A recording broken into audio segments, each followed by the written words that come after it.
All right. Um, I see people are still trickling in, but I'll go ahead and get started with the introduction.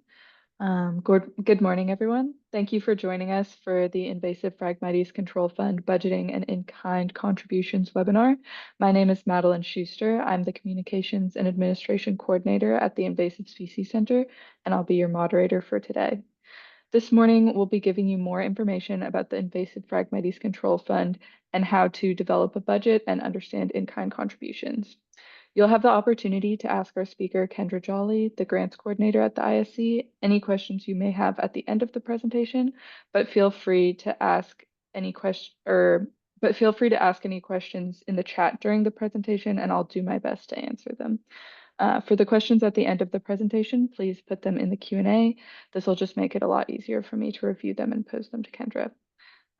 Thank you so much for joining us. So I'll pass it over to Kendra now. Excellent. Thank you very much, Madeline.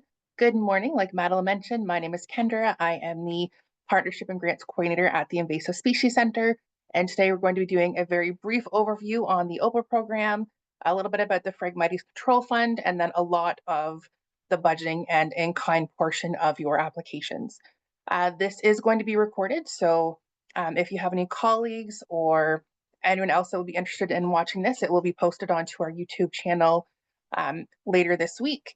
So please feel free to share that. I am going to be going off camera for the duration of the presentation. I'll pop back on at the end for any questions, and that's just to ensure that we've got good quality for the presentation as we go through.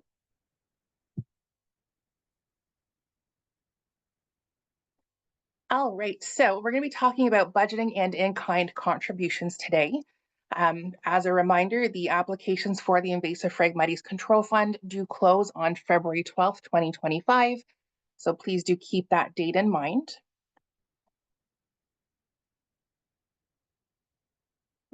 So with invasive Phragmites, a lot of us know that Ontario shorelines, wetlands, and roadsides are increasingly taken over by tall, dense strands of common reed Phragmites, sometimes referred to as Canada's worst invasive plant species. If you're like me and spend any time on the 401 or the 400 series of highways, it's rampant along that corridor. Invasive species are one of the greatest threats to biodiversity and are estimated to cause $3.6 billion in impacts to agriculture, forestry, fisheries, healthcare, tourism, and recreation in Ontario annually. And invasive Phragmites is especially problematic as its growth can affect agriculture, tourism, wildlife. It can reduce property values. It can contribute to road safety hazards and impact recreational activities such as swimming, boating, and fishing. So for today, we would like to welcome you to our second webinar related to the Invasive Phragmites Control Fund, Today's webinar will be focused on budgeting and in-kind contributions. And if you did miss our first webinar, it will also be posted to the ISC's YouTube page. If it's not there already, I will double check after today's session, make sure it's there. If not, I will make sure that it gets posted in the next couple of days as well. So the purpose of the Invasive Phragmites Control Fund is to support local on-the-ground action on Phragmites and to amplify and expand control activities into a provincial scale coordinated Phragmites program.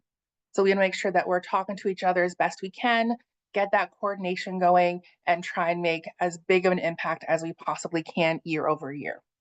So this fund is going to help support Phragmites projects with funding requests that range from $2,500 up to $50,000. And that is something that I do want to be clear on. You can request up to $50,000 for your project. That does not mean that your entire project budget stops at $50,000. So you can have a higher budget. That's just the range for the requests from the fund. So the Invasive Phragmites Control Fund is coordinated by the Invasive Species Center through the Ontario Phragmites Action, or OPA, program. OPA is an exciting new effort to enhance coordinated responses to invasive Phragmites across Ontario. And this program has been made possible thanks to an important new investment from Ontario's Ministry of Natural Resources and is implemented by the Invasive Species Center, Nature Conservancy of Canada, and other key partners. Okay. So like I mentioned, for more details on OPA, you can find a brief intro in our first webinar or a more in-depth webinar titled Ontario Phragmites Action Program. introduction and overview, also found on our YouTube page. This was a webinar that was done back in July and goes into some really great detail about the program and how you can be involved in the program should you choose to. So when we're talking about your budget, okay, the background of your budget is going to help our reviewers understand the essence of your proposal. In a lot of ways, it's the most important opportunity for you to lay out your plan to the reviewers. Now, when the reviewers are scoring your budget, um, a lot of their scores are going to be based on how realistic your submitted budget is. It's not going to matter how inexpensive a project is. It could show us that a project is requesting far fewer resources than ultimately needed to have, for your project. And then you're going to potentially have an increased risk of failing to reach completion. We're also going to see projects that request more resources than they ultimately need, also going to be deemed as inappropriate. We want to make sure that you're asking for what you actually need. We're not inflating those numbers. We're not under requesting because we think having a lower request is going to give us a higher chance of getting the grant. The best chance to be successful in your grant is to have a detailed project outline and make sure your budget makes sense. Okay. Tips from past reviewers: do your best to make reasonable judgments, and when you're in doubt, provide additional rationale. So on the budget table that we're going to be looking at here shortly, there is spots for comments and additional context. So if ever in doubt, provide extra details. If you're unsure if something qualifies, you're not sure if it should be part of your budget, please feel free to reach out to myself directly. My email will be posted a little bit later on towards the end of the webinar.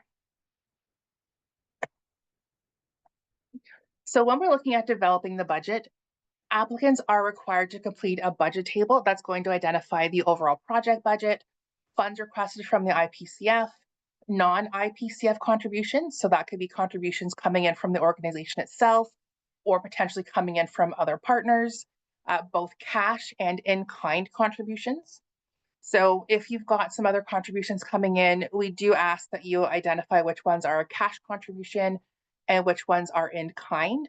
So whether that be volunteer hours, equipment, and we'll go through a list of in kind options a little bit later on here as well. We also ask that you indicate the source of any in kind contributions in the corresponding cell of the budget table. And we're going to take a look at that table again a little bit later here. So with our budget, we do provide you with budget categories to help develop the project budgets. Um, Please keep in mind some of these budget categories may have multiple line items in them. And what we have done this year is if you applied last year, you were part of the program last year, we used a platform called Good Grants. We're going to continue using Good Grants this year. We've got a lot of positive feedback on that. But in an effort to keep improving the program, we're moving away from the table that was used in Good Grants last year. We noticed that it was a little cumbersome. It wasn't very user friendly. So this year we're providing an Excel file for you to fill out. So in that Excel file, we'll have the main headings, and then you're welcome to add in additional line items should you have multiple items that fall under a category. So categories this year, we've got salaries and human resources, travel and accommodations, professional services, equipment supplies purchased, equipment supplies rental, communications, administrations, and other. So if you have an expense that you're requesting funding for, or if you have an expense that's part of your project but is not listed here, please include that as a line item so that we capture the entirety of your budget, not just what you think we want to see. And just kind of going back to the administration portion, please note that there is a hard cap of 10% of the total award on administration fees.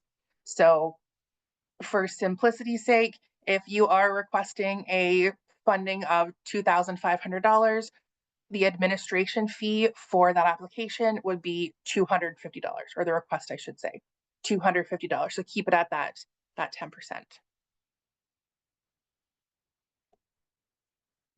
So to go into a little more detail about our budget categories, one, we're looking at salaries and human resources. This is going to include wages and mandatory benefits for staff that are going to be directly involved in the implementation of the project. This includes wages for project managers directly involved in the project implementation, project oversight, supervision, and accounting are all excluded from eligible staff costs. Okay. So project oversight, supervision, and accounting are excluded. However, project managers directly involved, that's going to be okay. Professional services, this can include third-party costs, such as a contractor that's going to be hired to manage the plants. In this case situation, we are dealing with Phragmites, so plants only. Or if there's a consultant hired to complete a survey, absolutely going to be part of those expenses that are eligible.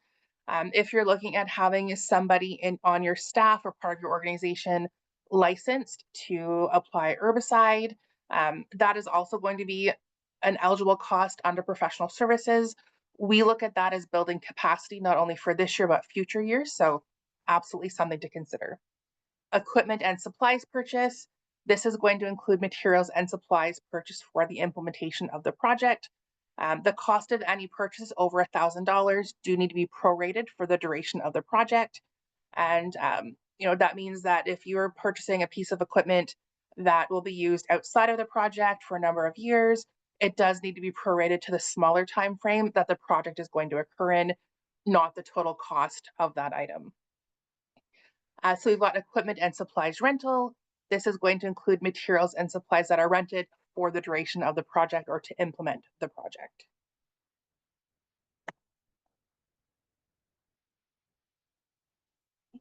We have got travel and accommodation.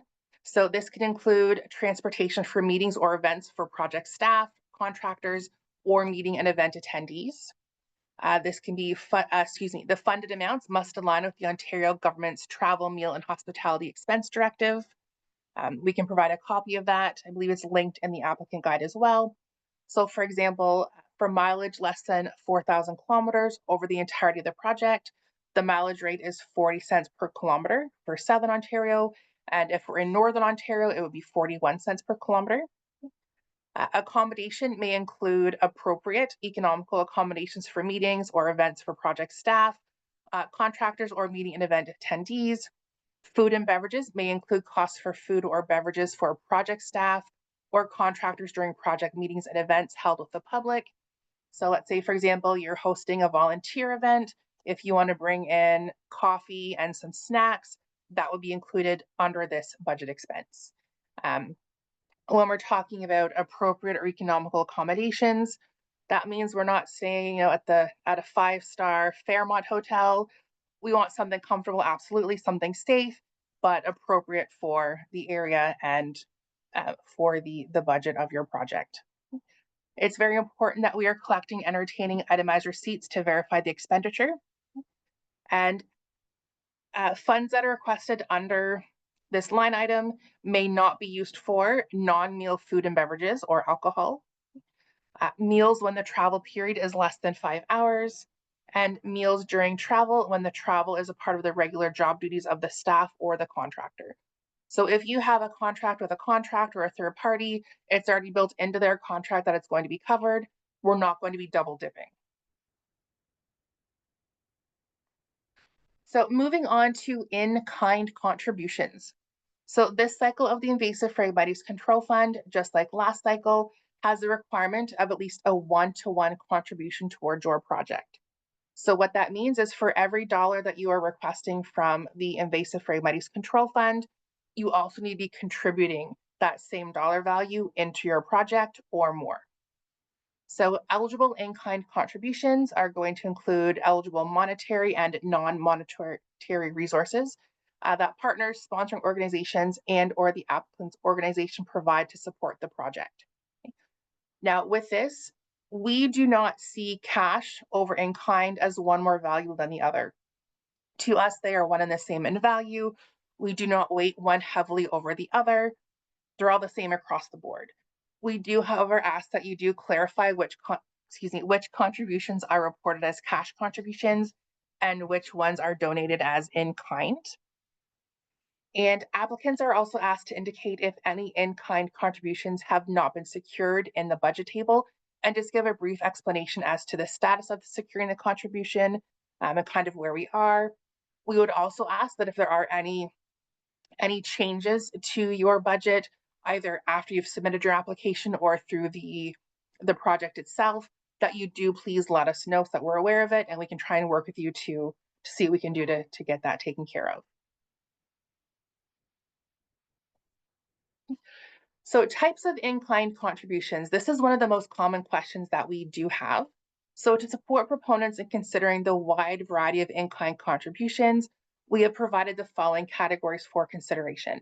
Now, what we see here is not a finite list.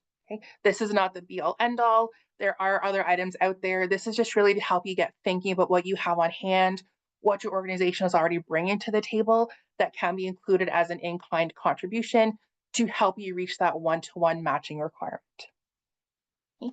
So things such as jobs. If you're paying employees to do this project on top of the funding, you can include those fees in your in-kind contributions. If you're paying the individual, you can include that in your budget as in-kind. That can be for managers, coordinators, technicians, administration, whomever is working on the project, you can include that in your in-kind contributions as eligible. Contractors, so licensed invasive species removal specialists. If you're bringing contractors in, let's say they're donating some of their time towards the project, if they're going to be donating product towards your project, absolutely include that and value that. Volunteers. This is probably one of the biggest undervalued categories is volunteer hours. So their hours of hard work absolutely count, and we want you to be sure that you're including that in your budget. Equipment and office supplies. So office supplies, specialized machinery, PPE, vehicles, anything that you already have on hand that you're going to be using as part of your project, that also qualifies as an in-kind contribution. Professional services, so communications, accounting.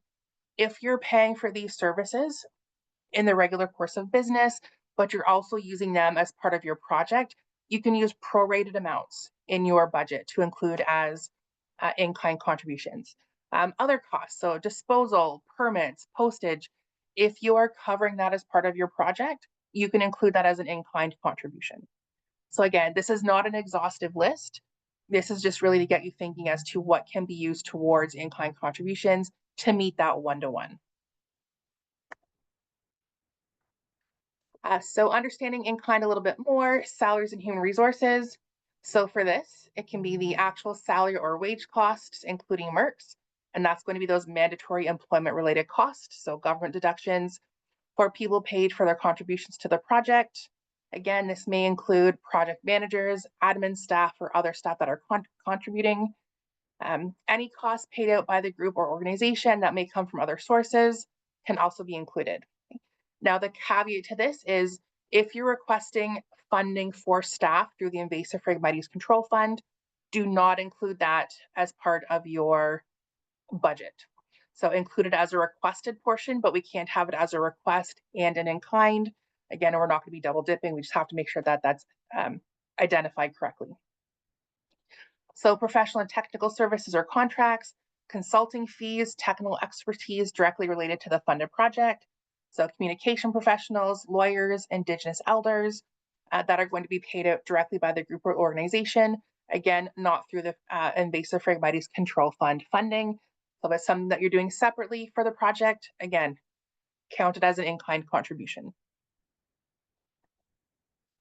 Volunteer hours. Okay, so use all of those hours for the volunteers that are contributing towards your project. And when you value it, try and ask that you be reasonable. We do not have a list of dollars to associate towards volunteers and what they're doing on a project because it can vary depending what that volunteer is doing. So what we ask is that you look at what that volunteer is doing and kind of equate it to maybe somebody within your organization that would be performing the same or similar duties. So in this example, we are taking one employee who makes $20 an hour, completing manual removal of an invasive plant. Now, if you have 10 volunteers coming in to a pull event and you're manually pulling something, or an invasive, I should say, you can then use that 10 volunteers at that 5 hours times $20 an hour. Right there is going to give you $1,000 of in-kind contributions through volunteer hours. Now, again, we do understand that the expertise coming in from different volunteers is going to vary. So again, we just ask that we have that reasonable rate, reasonable market rate. If you're looking at market rates, absolutely. So again, if you have a consultant or a contractor that's volunteering, make sure that you're giving them kind of equating what they may bill you regularly or bill you hourly, and keep that in mind. So again, at the end of the day, all we ask is that you're being reasonable when you're assigning or valuing these volunteer hours. So travel and substance costs, reasonable out-of-pocket travel and substance expenses for work that is directly dedicated to the funded project and paid out by the group or organization. So again, if you're paying for refreshments at a meeting, refreshments at an event, that can be included as an in-kind contribution. Again, if it's not being requested through the Invasive Phragmites Control Fund funding through the ISC. Equipment and materials and supplies. So the cost of purchased or donated new and used equipment, materials and supplies. That can be laptops, hand tools, machinery. Any items can be factored into these in-kind contributions. If you've purchased new equipment recently and you're using that equipment as part of your project, if it's purchased within the time frame that the project is occurring, again, prorate that, include that in your in-kind. If you're having to purchase software licenses needed for the project, if it's not already provided by the institution, or development costs, new technologies, all of that can be included in your in-kind contributions. The dissemination of results. So any preparation of material, so digital material for mass and other audiences, organizations of a workshop, roundtables, public lectures. If it relates directly to the research project or other funded activities, you're paying to create these items, you're going to be sharing these items, again, include it in your in-kind contributions. Use of facilities. So the typical cost of a donated meeting room or space or facilities where a fee is typically charged. If it's being donated to host an event, you can use what you typically pay out to that facility as part of your in-kind contributions. Okay? You're not paying for it, but it's still something that's going towards your project that you can include. So what we're looking here is a draft budget or a sample budget for the Invasive Phragmites Control Fund. Now, what the funds that we mentioned here are completely fictitious. This is not based off a project that we have received. This is just a general outline as to what we would like to see when you are doing your budget table. So down the left, you've got our categories, and then to the right, we've got our other columns that are going to help us give out additional details. So here we've got salaries and human resources and the budget item. This is where we're going to give the details to what that budget item is going towards. So here we've got project coordinator staff time to map, monitor Phragmites across 4 municipal parks. In this situation, they are requesting $500 from the invasive Phragmites Control Fund. We've got $500 there. We have got matching contribution of $700 in cash coming in from the organization. And then in kind, we've got $1,250 in volunteered hours. Going down the list, you've got travel and accommodations, so mileage to and from each site. There is no request through the Invasive Phragmites Control Fund. We've got our matching contribution in cash of $75.44 that the organization is putting towards the project. Professional services, we have got the contractor's fee to treat and remove Phragmites. This is going to include staff time and equipment costs, and estimated at 1 day at a daily rate of $2,000. And that's requested through the Invasive Phragmites Control Fund. Equipment, supplies, and purchase. So this is mapping equipment and additional software license that are required. So the request is $130 for the software license. And then they're going to be including $1,200 for tablets that were purchased for the project to help with those mapping activities. Now in this situation, $1,200 for 2 tablets might be a little high, but that's again our fictitious budget there. Equipment and supplies rentals, they're renting a trailer for $80. That's coming in as a cash contribution towards that 1-to-1 match. And this is to help them dispose of any plant materials. Communication, we've got the printing temporary signage for public notification. This is coming in as an in-kind contribution, $60, so 3 signs at $20 each. And this could be a situation where the sign printing company is, maybe donating the signs. There's no cost coming out for it. Maybe there's signs that have been had on hand, but this is what was paid for them initially. That can be included there. And then we've got our 10% administration to cover those miscellaneous items. So printing, baking, so on and so forth. Again, at the bottom, we can see there, if you're ever in doubt, add additional details and context. And where you can do that is in the budget item column or in the sources of in-kind contributions, where we're able to break down where those in-kind contributions are coming from. If you find that there's not enough space, you can also add a column to the end of the row for additional comments. You're welcome to do that if you want to give more details as part of your budget. Now, looking to the bottom, we do have our totals here. So the totals for this project are going to be $6,534.98. Of that, requested funding is $3,169. In kind or cash contributions are coming in at $855.44 and $2,510. So doing the quick math there, we can see here that the match for this budget is above the one-to-one matching requirement. So with that, if you're able to go above the one-to-one, that's fantastic. We would love to see that. If you're at the one-to-one, that is just great as well.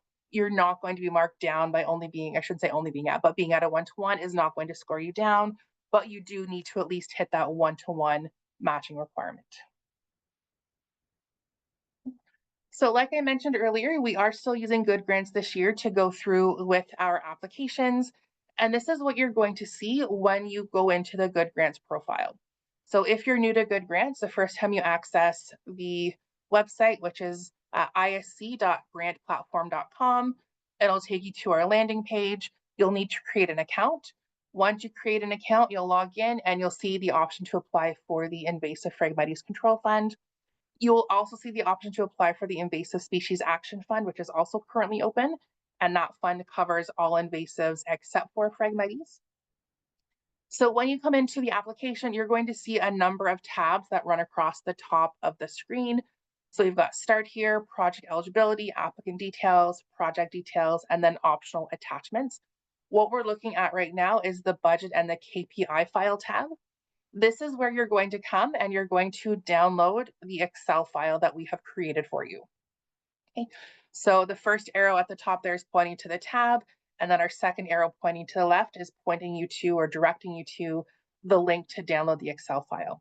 The Excel file is going to have 3 tabs inside of it. The first is kind of an examples tab. It gives you some very brief examples as to what your budget is going to look like or what it should look like when you're starting to fill it out. We've also got our key performance indicators tab in there, and then the budget tab itself. So when you access this, it will take you to a place to download a read-only file. Once you download it, you're able to allow edits and make changes. When you're going through this, we ask that you do please keep this as an Excel file so that we're able to work with it easier once it's uploaded back into the program. Which brings us to uploading it back into the program. So when you upload it back in, there is a spot at the bottom of the budget and KPI tab to upload your file. We are asking that you please upload the file on this tab and not on the supporting materials tab. This is going to help us keep it separate and make sure that the reviewers are able to see it easily and review it easily. The supporting material tab is only for extra materials that you want to supply with your application. Supporting materials are absolutely not required. You're not going to miss out on anything if you don't have any extra supporting materials to upload. So please don't think that by any means. That's if you've got, results of a previous project, just anything extra that you want us to see as part of your application, put it on the supporting materials tab, but please keep your budget and KPI table on the budget and KPI tables tab there, excuse me. So this is what you're going to see when you download the Excel budget file. Not going to spend a lot of time on this, but it's set up very similar to what we saw with the example. Got our categories down the left and then our items moving over towards the right.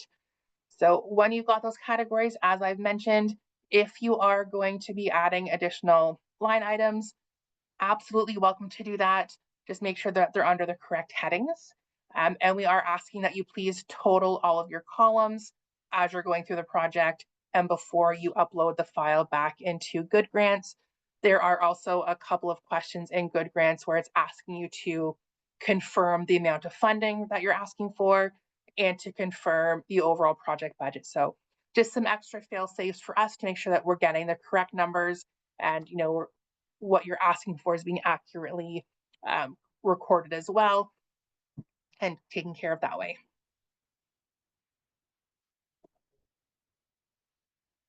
All right, so we're not going to be taking up the full hour today, and I know that was a very quick run through. Just a couple of reminders, applications are due by February 12th, 2025. If you were unable to join us last week, Good Grants has a really great capability. Once you create an account, you're able to go back and you can edit your application before it's submitted. We do ask that you please make sure that you do submit your application prior to 11:59 p.m. on February 12th. Any applications received after that date, unfortunately, will not be eligible for review or funding. So make sure that you hit that deadline.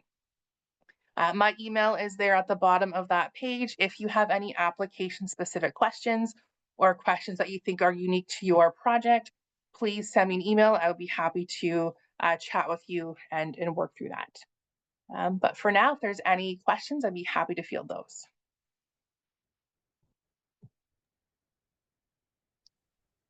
So far, I'm not seeing any questions in the Q&A, but I'll give it another minute or so. Thank you, Madeline. Okay, we have a question. They ask, can one person submit more than one application, i.e. if they are working on behalf of more than one organization? Yes, absolutely. Yep, you're not restricted in the number of applications that you are submitting. In this case, working for multiple organizations, absolutely. If you're only working for one organization and want to submit multiple applications, that is fine as well. Just to put that out there. But if it's a one organization situation with multiple applications, just make sure that you're focusing on quality, not quantity. So I know that wasn't really part of what Margaret was asking, but I want to make sure that that was out there as well.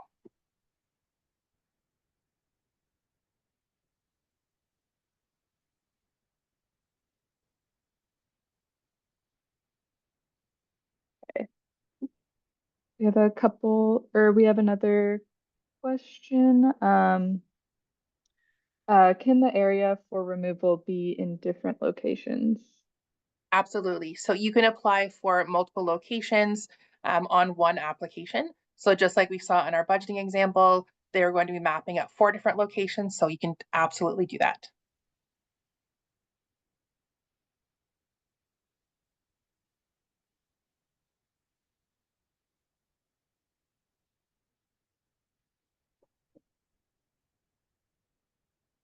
So we'll give another All minute or two right. to see if we have any other coming in, but I don't think we're seeing any. I don't see any. Oh, I see a question in the chat. Someone asks, as a new charity, our pilot project has been estimated by the Invasive Phragmites Control Center at $40,000. Would we request this amount for funding? I'm not sure we would be able to raise one-to-one in kind and cash. Okay, so if you're unable to meet the one-to-one, unfortunately, it would deem your project as ineligible. What I would encourage you to do is to consider whether you're able to look at this project kind of in stages or as a phased approach. What can you do this year and what might you have to carry over into next year if that's possible? And if you can do that, are you able to hit a one-to-one match for that phased approach as opposed to kind of a one and done situation? This might be a question, maybe send me an email, Danielle, with a bit more details on that. We can have that conversation offline. In short, if we're not meeting the one-to-one, unfortunately, it would not be eligible, but again, we can look at some other options for you.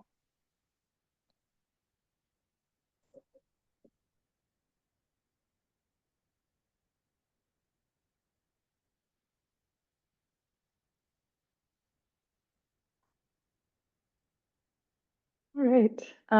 If there's no further questions, thank you to Kendra for presenting today, and thank you all for tuning in.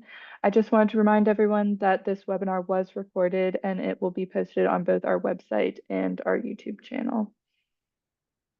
Um, Excellent. Thank you so much for joining us, everyone. I hope you have a great rest of your day and you enjoy the upcoming holidays. Bye.